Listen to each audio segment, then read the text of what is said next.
اللہ کریم نے سورہ نحل کے اندر ارشاد فرمایا من عامل صالحا من ذکر او انثی، فرمایا جو بھی اچھے عمل کرے چاہے مرد ہو چاہے عورت ہو، وہو مؤمن، شرط یہ ہے کہ مومن ہو، فلنحیینہ حیاتا طیبہ، فرمایا ہم اسے پاکیزہ زندگی عطا فرما دیں گے، حیات طیبہ دے دیں گے اسے، پاکیزہ زندگی۔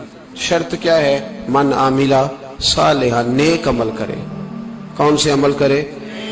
اٹھنا بیٹھنا کھانا پینا چلنا سونا جاگنا محتاط ہو اس کا، وہ نیکی کرے۔ قرآن پاک کے لفظوں کے حسن پر غور فرمائیے گا، فرمایا فَلَنُحْيِيَنَّهُ حَيَاتًا طَيِّبَةً، ہم ضرور اسے پاکیزہ زندگی عطا فرما دیں، صاف ستھری زندگی، معیاری زندگی، خوبصورت شب و روز، آئیڈیل زندگی جس کو لوگ کہیں گے، وہ والی زندگی اسے دیں گے۔ اور دوسرے مقام پر سورہ طٰہٰ کی آیت نمبر 124 میں فرمایا وَمَنْ أَعْرَضَ عَنْ ذِكْرِی، جو ہمارے ذکر سے منہ پھیرے گا،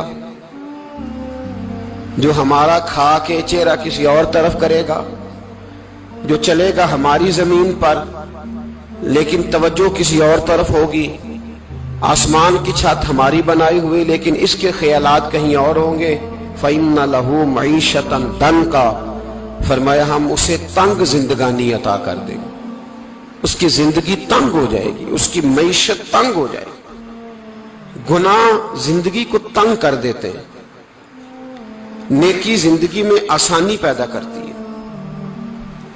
آپ کو اگر زندگی میں سکون چاہیے ہو تو آپ کسی غریب کی خدمت کر کے دیکھیں، اللہ کتنا سکون عطا کرتا ہے۔ آپ بڑے پاورفل بھی ہیں، بڑے طاقتور بھی ہیں اور بڑے باوقار بھی ہیں، لیکن کسی کو گالی دے کے آپ کا دل کبھی ٹھنڈا نہیں ہوگا، تکلیف ہوگی، اس کے اندر آزمائش ہوگی۔ ڈاکٹر ریسرچ کرتے ہیں، ڈاکٹر وہ کہتے ہیں گناہ کرنے سے آدمی جسمانی طور پر کمزور ہوتا ہے، لیکن وہی عمل اگر وہ بطور نیکی کرتا ہے تو اللہ اس میں اسے قوت عطا فرماتا ہے، اسی عمل میں اللہ اسے قوت عطا کر دیتا ہے۔ میں صرف اشارہ دے رہا ہوں، اس بات کی تفصیل میں نہیں جانا چاہتا۔ میرے عزیز یہ یاد رکھیں کہ نیکی آپ کو سکون دے گی، نیکی آپ کو ٹھنڈا کرے گی۔ اللہ تبارک و تعالیٰ نے قوموں پہ عذاب نازل کیا اور قرآن مجید فرقان حمید نے ان قوموں کے تذکرے بیان فرمائے۔ بھائی کس لیے بیان کیے؟ کہ ہم عبرت حاصل کریں، ہم یہ غور کر لیں کہ یہ کام ہم نے نہیں کرنا، اس کام سے ہم نے بچنا ہے، ہم نے غور کرنا ہے کہ یہ چیز ہمارے اندر۔ لوگ کہتے ہیں نہیں جی نہیں، ہم پہ یہ عذاب نہیں آئے گا، بالکل نہیں آئے گا، اس میں شک نہیں۔ پر اللہ نے بیان کس لیے کیا تھا؟ بیان کیا قرآن مجید معاذ اللہ کسی ایسی چیز کا بیان کرتا ہے جس کی ضرورت نہ ہو؟ قرآن پاک نے ایک ایک حرف ایسا بیان کیا جس کی مسلمان کو ضرورت تھی۔ قوم نوح کا ذکر فرمایا قرآن پاک نے، حضرت نوح علیہ السلام کی قوم کو حضرت نوح علیہ السلام نے 1500 سال سمجھایا ہے، 15، کچھ لوگوں نے 950 سال لکھا ہے نا، اعلیٰ حضرت نے لکھا ہے 1500 سال عمر ہوئی حضرت نوح علیہ السلام کی۔ اللہ تعالیٰ بندے کو جلدی سزا نہیں دیتا، بلکہ قرآن مجید میں ایک جگہ رب کریم اس طرح بھی فرماتا ہے کہ جب بندے مجھے بھول جاتے ہیں تو میں ان کے لیے نعمتوں کے دروازے کھول دیتا ہوں۔ بندہ سمجھتا ہے کہ میں کچھ تو ہے نا کہ میرے اندر کہ میں جدھر جاتا ہوں خیر ہی خیر ہو جاتی ہے، وہ سمجھتا ہے کہ میری عقل ہے، حالانکہ اللہ اسے ڈھیل دیتا ہے، اللہ اسے ڈھیل دیتا ہے۔ گناہوں کی سزا کے 3 طریقے ہیں۔ ایک ہے متنبہ کرنا، تنبیہ کرتا ہے اللہ، بندہ متنبہ ہو جاتا ہے، یہ اللہ کا بہت بڑا احسان ہوتا ہے۔ ایک ہوتا ہے مہلت دینا، اور ایک تیسرا ہوتا ہے اللہ خفیہ تدبیر کرتا ہے۔ تھوڑا سا سمجھیے گا، انسان پر کوئی آزمائش آئی، فوراً اس کی چھٹی اس نے کہا کہ وہ فلاں جگہ غلطی کی تھی تب ایسا ہوا ہے، ہوتا ہے نا کئی دفعہ، آواز آتی ہے نا اندر سے، چلیں بول دیں کچھ نہیں ہوتا آپ کو، اللہ جانتا ہے یہاں کوئی کچھ نہیں کہے گا آپ کو، اور ہماری تو ویڈیو بھی نہیں گھومتی، یعنی خبر بھی نہیں ہو کہ کس نے ہاں کر دی کس نے نہ کر دی۔ آپ بغیر ٹینشن کے بات چیت کریں، آج کچھ نہیں ہوتا انشاءاللہ تعالی۔ آتی ہے اندر سے آواز، میں آپ سے اس لیے ان چیزوں کی تصدیق کراتا ہوں کہ باقیوں کو بھی آتی ہے کہ نہیں۔ اس لیے تصدیق. کبھی کوئی کسی جگہ انسان پریشان ہوتا ہے تو محسوس کرتا ہے کہ وہاں مجھ سے ہوتا ہے نا جی. جس کو یہ نصیب ہو جائے بڑا خوش نصیب آدمی ہے. حضرت مولا علی فرماتے ہیں اگر تجھے دنیا میں سزا مل گئی تو بچ گیا ہے سمجھ, پھر اللہ کرم کرے گا, آخرت میں سزا نہیں دے گا. اور یہ یاد رکھ لے, وما اصابکم من مصیبت فبما کسبت ایدیکم ویعفو عن کثیر. اللہ فرماتا ہے دنیا میں تجھے جو بھی تکلیف پہنچتی ہے وہ تیرے ہاتھوں کے کرتوتوں کی وجہ سے پہنچتی ہے. ویعفو عن کثیر, فرمایا کثیر گناہ تو میں ویسے ہی معاف کر دیتا ہوں. یہ جو تیری زندگی میں دکھ ہے نا, یہ بھی میری قلیل سزائیں ہیں. یہ کثیر پر سزا, یہ قلیل ہے قلیل. یہ جو تمہاری زندگی میں تکلیف ہیں, انسان کو سزا ملتی. حضرت فضیل بن عیاض رحمت اللہ تعالی علیہ گھوڑے پہ بیٹھے تھے, گھوڑا شرارت کرنے لگ گیا, اچھلنے لگ گیا, کودنے لگ گیا. تو حضرت فضیل بن عیاض نیچے اترے, ایک کونے میں جا کے نماز کی نیت مانگ لی, 2 رکعت نماز پڑھی, پھر دیر تک استغفار پڑھتے رہے, روتے رہے, دعا کرتے رہے. واپس آئے, خادم عرض کرنے لگے حضور سمجھ نہیں آئی, گھوڑے نے تھوڑی سی شرارت کی, وہ بدکا ہے, آپ نے اس کو چھوڑا ہے اور چھوڑ کر کے آپ نماز میں لگ گئے. تو حضرت فضیل بن عیاض فرمانے لگے جب بندہ اللہ کی نافرمانی کرتا ہے نا تو جو چیزیں اس کی فرما بردار ہوتی ہیں وہ اس کی نافرمانی کرنے لگ جاتی. تو مجھے محسوس ہوا تھا کہ میں نے کہیں اللہ کی نافرمانی کی ہے, اس لیے ایسا ہوا ہے کہ میرے گھوڑے نے میری, تو میں توبہ کرنے لگا ہوں. اور آپ دیکھتا ہوں بیٹھ کے بھلا کیا ہوتا ہے. میں نے سچی توبہ, حالانکہ مجھے یاد نہیں کہ میں کہاں بولا, پر کھری اور سچی توبہ کی. دوبارہ گھوڑے پہ بیٹھے تو گھوڑا بالکل صحیح ہو کے ساتھ چلنے لگ گیا. میرے بھائی جب یہ تنبیہ ہے اللہ کی طرف سے, یہ متنبہ کیا جاتا ہے کہ تو بعد آ جا. بہت ساری جگہوں پہ انسان کو وقتی طور پر اگر سزا مل جائے, نبی پاک علیہ السلام کی خدمت میں ایک صحابی آئے, بات مضبوط کر دوں, واقعہ سنایا ہے نا تو کچھ لوگ سمجھتے ہیں کہ یہ واقعہ ہے, تو میں ایک حدیث پاک امام بہقی کی لکھی ہوئی عرض کرتا ہوں. نبی پاک علیہ السلام کے ایک صحابی آئے اور ان کا سر پھٹا ہوا تھا, خون بہ رہا تھا. سرکار نے فرمایا کیا ہوا؟ عرض کی حضور ایک عورت جا رہی تھی, میری نظر پڑی, ابھی نظر پڑی ہے کہ میرے آگے ستون آ گیا تو میرے سر پہ لگ گیا. نبی پاک صلی اللہ علیہ وسلم نے فرمایا تیرے لیے خوشخبری ہے, اگر دنیا میں تیری غلطی کی تجھے سزا ملی ہے تو پھر رب تجھے قیامت میں سزا نہیں دے گا. پھر اللہ قیامت میں سزا, بعض گناہ ایسے ہیں جن کی یہاں بھی سزا ملے گی اور وہاں بھی ملے, لیکن میرے بھائی پہلی بات یہ ہے کہ اللہ تعالیٰ اس غلطی کی یہی سزا دے لے, اور دعا فرمائے اللہ تبارک و تعالیٰ یہاں بھی معافی عطا فرمائے, وہاں بھی معافی عطا فرمائے, اللہ درگزر ہی فرمائے. لیکن میرے بھائی ایک تو یہ سزا, ایک سزا یہ ہوتی ہے کہ انسان جب گناہ کرنے لگتا ہے تو اللہ نعمتوں کے دروازے کھولتا ہے, مہلت دیتا ہے. 500 سال تک فرعون کو مہلت دی. کتنے؟ یہاں جو 5 سال حکومت کر لیتا ہے وہ کہتا ہے سب سے قابل میں ہی ہوں, مجھے مہلت جو ملی ہوئی ہے. 500 سال مہلت دی اللہ تعالیٰ نے. اور فرعون کی قوم پر پتہ عذاب کس طرح کے آئے تھے؟ ٹڈیاں مسلط کر دی اللہ نے. یہ گھومتی نہیں چھوٹی سی, ہم اپنی زبان میں اس کو کچھ لوگ مختلف ناموں سے یاد کرتے ہیں, کوئی مکڑی کہتا ہے, کوئی کچھ کہتا ہے. مسلط کر دی, جاتی نہیں. ان پر بنی اسرائیل کے ان مقابل جو فرعون کی قوم تھی ان پر الزام اس طرح کا عذاب آیا کہ مینڈک مسلط کر دی اللہ تعالیٰ. برتن کھولتے تھے اندر مینڈک نکلتا تھا, دنیا کی ہر دوائی استعمال کرتے تھے لیکن مینڈک نکل آتا تھا. تھوڑا سا سمجھا کریں چیزوں کو. ہمارے رنگ نہیں زیادہ گورے کہ ہم پر عذاب نہیں آتا. کوئی بہت زیادہ اللہ تعالیٰ معاف فرمائے دولت نہیں جمع کرا بیٹھے شاہی خزانے میں کہ ہم سے پوچھا نہیں جائے گا. یہ مہلت ہے, مہلت کو مہلت سمجھو. پھر جب پکڑ آتی ہے نا اللہ کریم کی, میں نے دیکھا ہے کروڑوں روپیہ, 6 اولادیں. ایک شخص کے بچے باہر سے آ رہے تھے, وہ بندہ بیمار تھا, مجھے کہنے لگا حضرت جی دعا کریں میں ان کے آنے سے پہلے مر جاؤں ورنہ آ کے مجھے مار دیں گے. دعا کریں. اتنی بے سکونی, کروڑوں روپیہ پڑا ہے تو یہ عذاب نہیں؟ کوئی ضروری ہے کہ پتھر ہی برسیں گے تو سمجھ آئے گی؟ یہ جو سگا بیٹا بوڑھے باپ کے قریب سے گزر جاتا ہے, سلام نہیں لیتا تو اس کو عذاب نہیں سمجھتے؟ یہ جو امت کی بیٹیاں، امت کی بچیاں، ہماری بچیاں ایک سال کے اندر 75,000 ہزار بچی ایک ڈویژن سے بھاگ کے شادی کر رہی ہے، اور ایک صوبے سے، تو اس کو آپ اللہ کا عذاب نہیں سمجھتے؟ یہ معمولی بات ہے؟ نہیں ہمارے رنگ ہو رہے، ہم بڑے سمارٹ ہیں۔ 1500 سال مہلت دی نوح علیہ السلام کی قوم کو۔ کتنے سال؟ بول کے بتائیے، بول کے دوبارہ بولیے۔ 1500 سال۔ کوئی آدمی اپنی سمارٹنس پہ خوش نہ ہو جائے کہ 20 سال ہو گئے، میں تو نافرمانی بھی کر رہا ہوں، روٹی بھی پک رہی ہے، میں تو حرام بھی کھا رہا ہوں، پھر بھی سب ٹھیک ہے۔ 1500 سال مہلت دی۔ پھر حضرت نوح کہنے لگے اللہ میں نے تو بڑا سمجھایا، نہیں باز آتے۔ تو رب کریم نے فرمایا کشتی بناؤ۔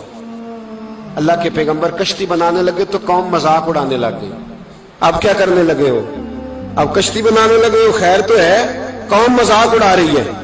حضرت نوح علیہ السلام کا آپ نے کشتی بنائی، پانی کہاں سے نکلا؟ نہ بارشیں ہوئی، نہ سیلاب آئے، ایک تندور تھا، اس کے اندر سے پانی نکلنا شروع ہو گیا۔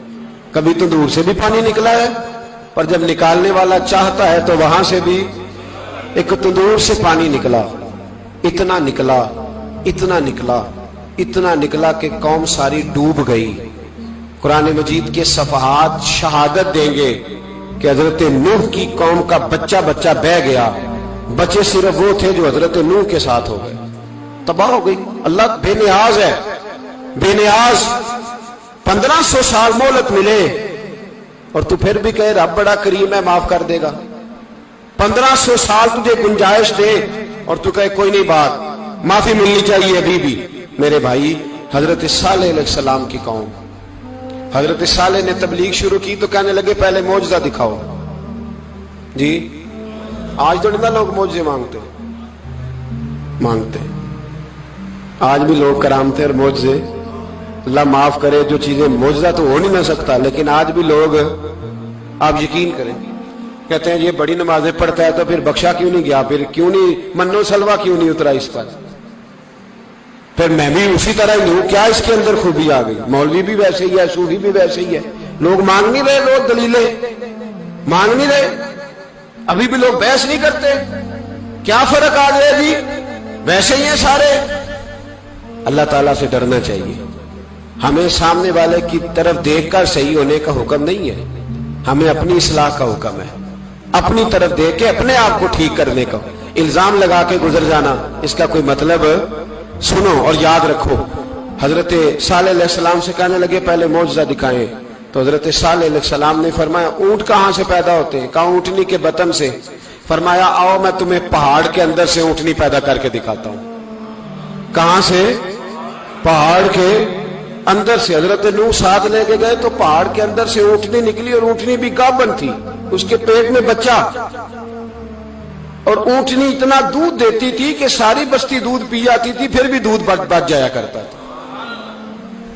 لیکن حضرت نوح علیہ السلام نے فرمایا اب تم نے دیکھ تو لیا یہ اسے، یہ جتنا دودھ دے گی روٹی بھی اتنی کھائے گی، ایک دن تم سارے پانی پیو گے، ایک دن یہ سارا پانی پیا کرے گی، ایک دن تم سارے باقی جانوروں کو گھاس کھلاؤ گے، ایک دن یہ اونٹنی، اور اونٹنی کا نام کیا؟ ناقۃ اللہ، اللہ کی اونٹنی۔ کس کی اونٹنی؟ نام کیا ہے؟ اللہ کی، یہ اللہ کی اونٹنی ہے۔ تو حضرت نوح علیہ السلام کی اونٹنی، فرمایا اس کی بے ادبی نہ کرنا۔ باز نہیں آئے لوگ، باز نہیں آئے، کہنے لگا جی دودھ دینا تو ٹھیک ہے، پر یہ جو سارا پانی پی جاتی ہے نا یہ صحیح نہیں، یہ جو ساری گھاس کھا جاتی ہے یہ نہیں ٹھیک، دودھ دینا تو ٹھیک ہے پر یہ نہیں صحیح۔ آپ نے فرمایا اسے کچھ نہ کہنا، اللہ کی اونٹنی ہے۔ میں کہا کرتا ہوں ان لوگوں نے ناقۃ اللہ کی بے ادبی کی، حضرت نوح علیہ السلام کی اونٹنی کی ٹانگیں کاٹ دی، صالح علیہ السلام کی۔ اور دیکھو اللہ بڑا بے نیاز ہے، اگر پیدا کرنا جانتا ہے تو حفاظت کرنی نہیں جانتا، لیکن رب کریم نے فرمایا نہ کرنا۔ انہوں نے ان کے پیر کاٹ دیے، کانوں پہ چھریاں لگائیں۔ اونٹنی جب مر گئی، اونٹنی اللہ تبارک و تعالیٰ کی وہ اونٹنی جب مر گئی تو حضرت صالح علیہ السلام کی قوم پر رب کریم نے زلزلہ بھیجا۔ اذا زلزلت الارض زلزالہا، جب زلزلے آئیں گے اور جب ان کا زلزلہ آنا زلزلہ آتا ہے نا،